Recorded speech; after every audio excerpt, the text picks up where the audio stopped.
hånd.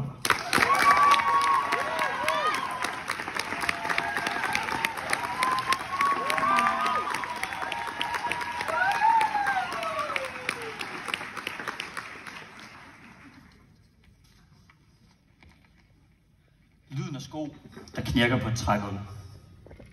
Bruno Mars baggrunden. Jeg spiller fodbold med vennerne. Året er 2013.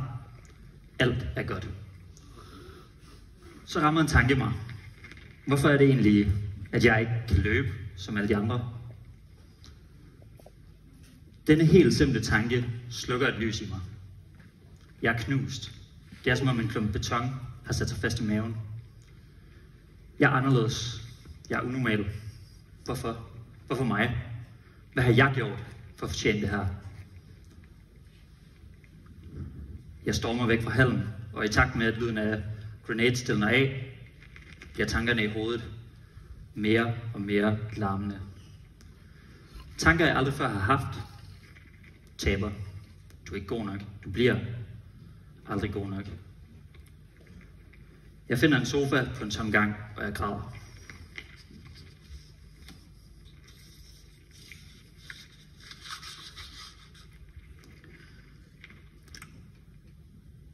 Jeg står under bruseren på min gamle højskole og synger Let It Go af lungernes fulde kraft.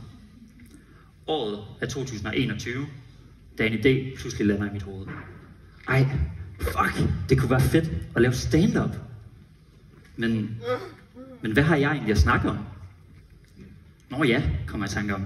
Jeg er jo handicappet. Aftenen kommer, jeg skal på scenen nu, og jeg har aldrig i mit liv følt mig så nervøs. Hvad så Nørgaards, får jeg fremstammet.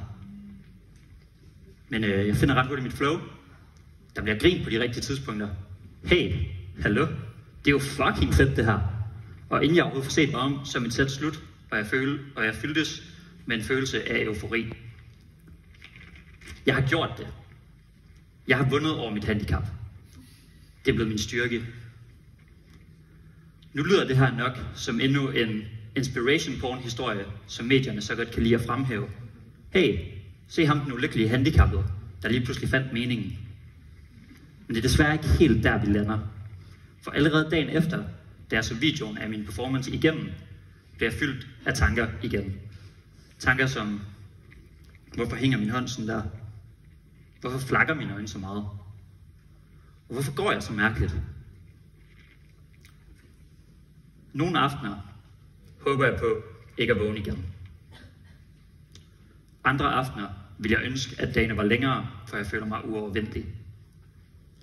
Mit forhold til mit eget handicap er som et pendul, der for evigt svinger i et grænseland. En af tidens største tænkere sagde engang, vi er ikke rigtig voksne, vi er ikke rigtig børn, vi er både og, hverken enten eller. Jeg har taget mig den frihed og ændret en smule på Bøllebobs ellers så fint citat. Jeg er ikke rigtig handicappet. Jeg er ikke rigtig almindelig.